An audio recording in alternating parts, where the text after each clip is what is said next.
Hello everyone, welcome back to our channel. It's a joy to have you here as we continue our deep journey into the truths of human experience and the boundless wisdom of the Buddha. Today's video will confront a paradox that lives inside nearly every person. Why is it that we all crave happiness, chase after peace and fulfillment, yet so often end up entangled in suffering, confusion, and emotional chaos? Why do our best efforts to be joyful so often leave us feeling empty? The Buddha's answer to this question is at once sobering and liberating. We suffer because we are deluded. Our minds are upside down. Our values are distorted.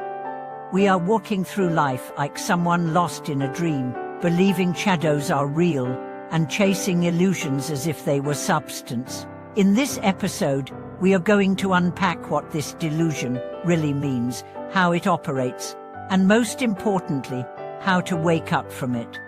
At the heart of Buddhism lies the understanding that suffering doesn't arise randomly. It has causes, and one of the deepest causes is avidya, ignorance or delusion. This isn't about being intellectually uninformed. It's about being spiritually misaligned. Delusion is not about lacking information, it's about misperceiving reality. You may have a fix and still be deeply deluded. Why? Because the delusion the Buddha speaks of is not merely cognitive, it is existential. It affects how we perceive self, others, life, time, and purpose. Let's begin with the most common delusion, the belief that external conditions can permanently satisfy us. Think about how often you've said to yourself, "I'll be happy when I get that promotion, to when I meet the right person, when I make enough money, when I finally travel to that dream destination." And maybe you did get the promotion, or the relationship, or the money. And maybe you felt happy for a moment, but then the craving returned. The discontent crept back in. The mind said, "Okay, now I need something else." This cycle is precisely what the Buddha referred to as samsara, the endless wandering, the chasing of conditions that are inherently impermanent. We suffer because we try to build lasting joy on shifting sound. We are like someone building a house in the ocean and then getting angry when the waves destroy it. The delusion is not just in the waves, it's in our belief that the ocean should be solid. The Buddha taught that our perceptions are distorted. We mistake the impermanent for the permanent, the impure for the pure, suffering for happiness, and the not-self for self. These four fundamental misperceptions are the pillars of delusion. They operate subtly, even in people who consider themselves spiritually aware. For example, how many of us hold on to youth, beauty, or success as if they'll last forever? How many of us look at a glamorous life on social media and think they must be truly happy, without realizing that what we are seeing is just a curated illusion? One of the most painful aspects of delusion is its effect on relationships. You long for love, connection, intimacy. But if you enter into relationships with deluded expectations that the other person will complete you, make you whole, or fix your inner emptiness, you are setting yourself up for heartbreak.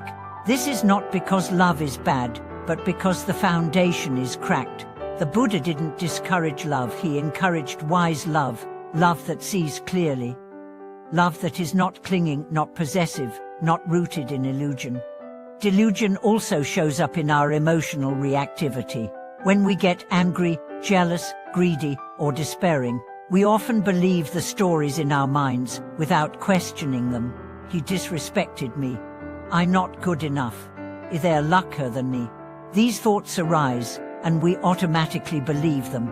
But in truth, these are not facts, they are interpretations, often shaped by past trauma, ego distortion, and subconscious patterns. Buddhist practice is about developing the capacity to observe these stories without getting caught in them. It's like being in a dream and suddenly realizing, wait, this is a dream. In that moment, you wake up. Similarly, when you catch your mind spinning a tale of lack, fear or resentment, you have the chance to pause and ask, is this really true? Or is this just the old delusion showing up again? Mindfulness, meditation, and the study of Dharma help us sharpen this awareness. They don't magically erase suffering, but they give us the tools to face it skillfully. A meditator once described her practice this way: "Before meditation, my emotions were like a storm that blew me away. After practice, the storm still comes, but now I can sit in the eye of it and watch without being thrown." This is not emotional numbness, it's freedom. The freedom to respond rather than react. The freedom to choose clarity over confusion. Let's take an example from daily life. Imagine you get criticized at work. The deluded mind immediately creates a narrative: "They don't respect me, I'm a failure, I should quit." The wise mind, however, pauses. It investigates. What part of this feedback is useful? What is my ego reacting to? Can I feel the sting of this without collapsing into it? This inner inquiry transforms pain into insight. It transforms daily life into Dharma practice. The Buddha compared deluded beings to fish trapped in a net. They thrash, panic, try to escape, but the more they struggle without understanding, the tighter the net becomes. The way out is not through more struggle, but through wisdom, through seeing the net for what it is, seeing the thoughts, the stories, the attachments, and choosing not to identify with them. This doesn't mean withdrawing from life. In fact, the more clearly you see reality, the more fully you can live. You no longer chase happiness like a mirage, you live it moment by moment. You no longer fear pain like a demon, and you learn from it. You become intimate with life as it is, not as you wish it to be.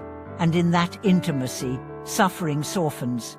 The heart opens. Peace emerges not because the world changed, but because your view of it did. Waking up from delusion is not a one-time event.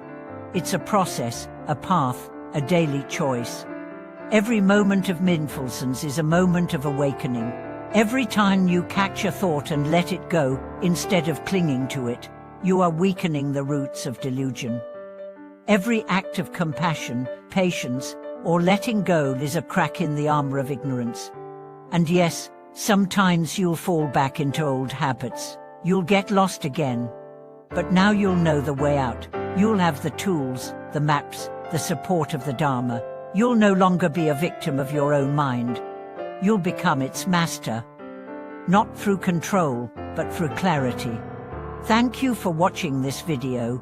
If you've recognized some of these delusions in your own life, or if you've had moments of waking up and seeing clearly, we'd love to hear your story in the comments.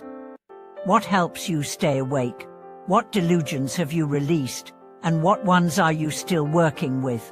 Let's continue to walk this path together. Don't forget to like, subscribe, and turn on notifications for more content like this, where the ancient truths of the Dharma illuminate our everyday struggles and guide us toward true freedom. See you next time.